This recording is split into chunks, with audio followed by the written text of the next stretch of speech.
everyone, it's Mrs. Fitzgerald from the STEM Connection with today's STEM Quick Win with an interview with another STEM professional. With us today, we have Sam Lashley, who's a meteorologist with the National Weather Service. Hi, Sam. Thanks for joining us. Hi. How are you doing today? We're doing great.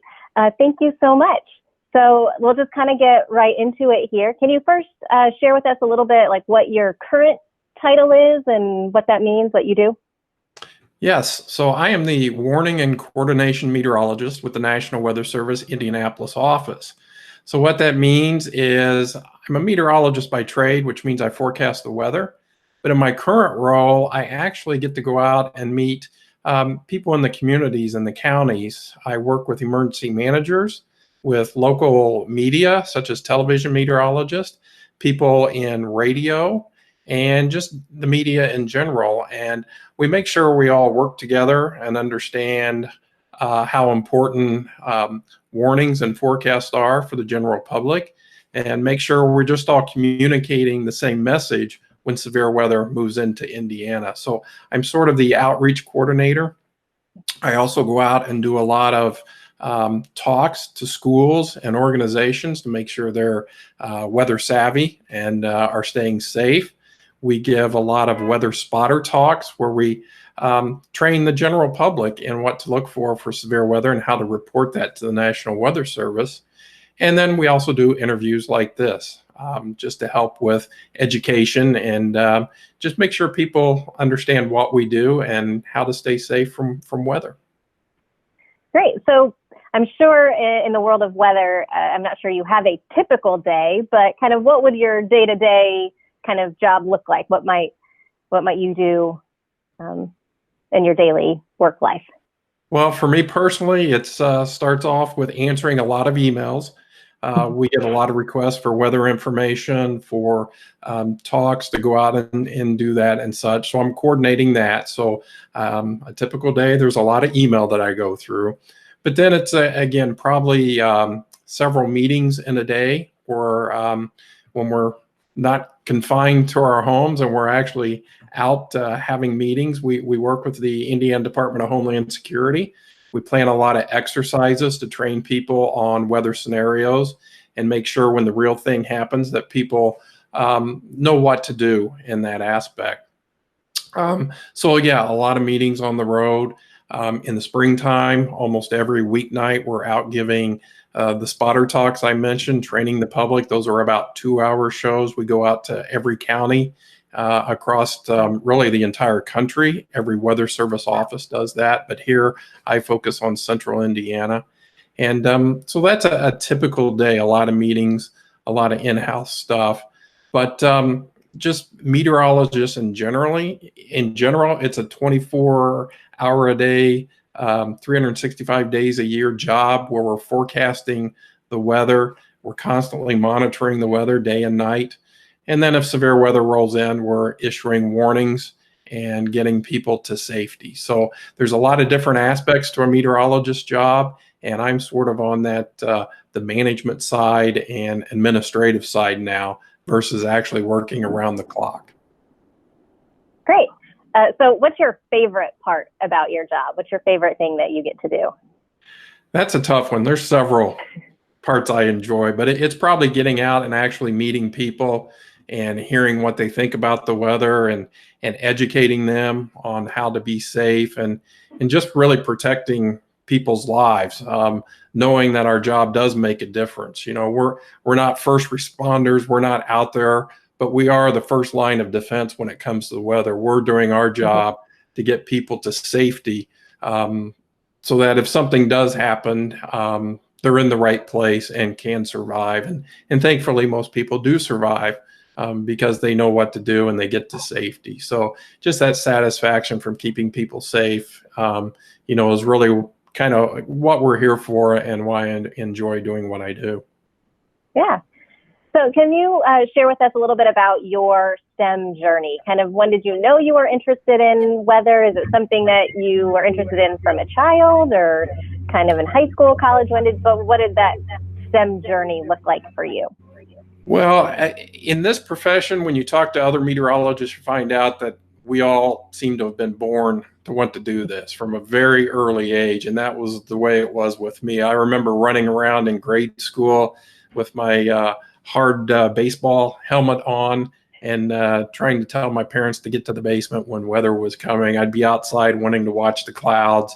And I just knew this is what I wanted to do. So from that aspect, it was never in doubt. So I was always watching television meteorologists. I was visiting them during junior high just to make sure it's what I wanted to do and see things like that. And then I visited the National Weather Service.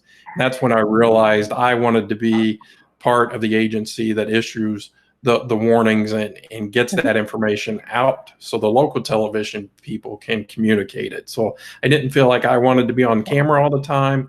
I wanted to be sort of behind the scenes in doing that. So from an early age, knowing that, I knew that math and science was very important.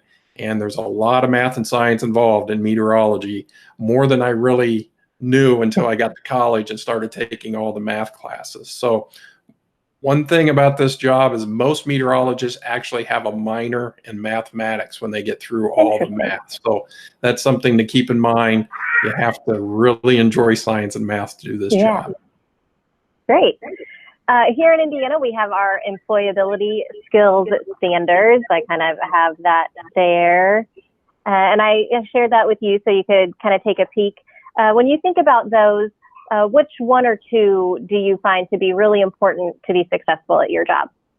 Well, you know, when I went through this, it's like, wow, all of these are very important. So trying to nail down a couple of them was very difficult. But I would have to say that decision-making, self-confidence, and boy, problem solving and effective communication. I mean, it just all comes into play. You know, when you know that people's lives are in danger based on, you know, the weather that's coming in, and you have to issue warnings, you have to have self-confidence. You have to be able to make a decision quickly, and you have to live with your decision. You know, meteorology, it's a science. You know, we don't always get it right. We're getting better. We have about an 80 to 85% accuracy when we look at our verification. So you have to be able to make those decisions and be confident in your skin. You also have to have a thick skin. Everybody likes to make fun of a meteorologist. Hey, what's it like to have a job and always be wrong? And that's just an old mentality. And but there's some people that take that personally. So you just got to be able to let that roll off your shoulders. But definitely decision making and self-confidence is probably the most important. Great. And then something we also like to ask our STEM professionals when we interview them, and I'm sure you would have a lot of choices of things that you could share, but what sorts of tools or technology do you use or that you find to be kind of the most helpful for you?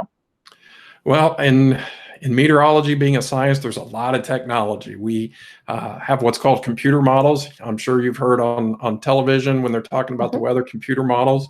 And a computer model is simply, it's made up of mathematical equations. So the atmosphere really is just a big mathematical equation that we learn about, and we're trying to study the variables that go into it. So that's one big tool, is those equations. Now, actual tools that we use with our hands, I've got one here. It's called a rain gauge, and hopefully you can see this. If it's not, does that work? So this is this is called a 4-inch diameter rain gauge. And most people haven't seen a rain gauge like this. It's nothing like you see in the hardware store. This gauge can hold up to 11 inches of rainfall. Hopefully we never see that in one event. But down where they have hurricanes, these overflow in 24 hours from all that rainfall. So as a meteorologist, this is one of the most critical tools we use to measure that rainfall. And it kind of just comes apart, and you're able to take the gauge out here and kind of read it, and then it overflows into this bigger gauge. And again, this is a great math and science type tool, in that you can measure precipitation daily. You can look at trends, you can chart the information, and you can learn a lot based on what you get out of these rain gauges. So we do this. We do a lot of measuring on a snowboard. So we use special snow sticks that have special markings on them to measure. And again, it's just a fun way to do that.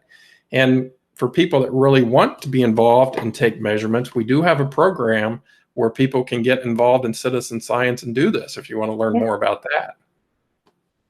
Great. Yeah, I know that's fun out at our farm location. I know for a while we had our rain gauge set up and we would report back. Now that we're not all at the farm all the time, it's a little bit harder because it is kind of a daily thing, but hopefully we'll get back to doing some of that weather monitoring and contribute as citizen scientists, because I like those citizen science projects, getting just community members engaged in different science projects.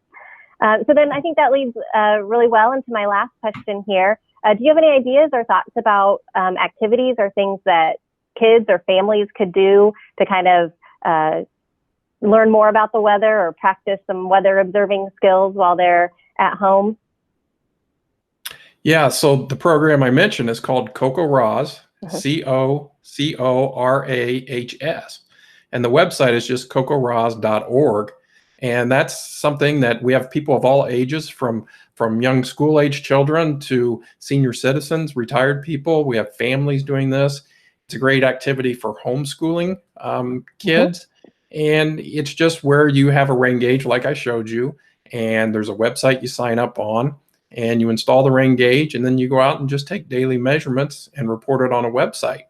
And then you can look at data from all over North America. This program is in Canada, the United States, the Bahamas, and you can really track weather information from all across the country, see how your data compares to people just down the road or all the way across the country.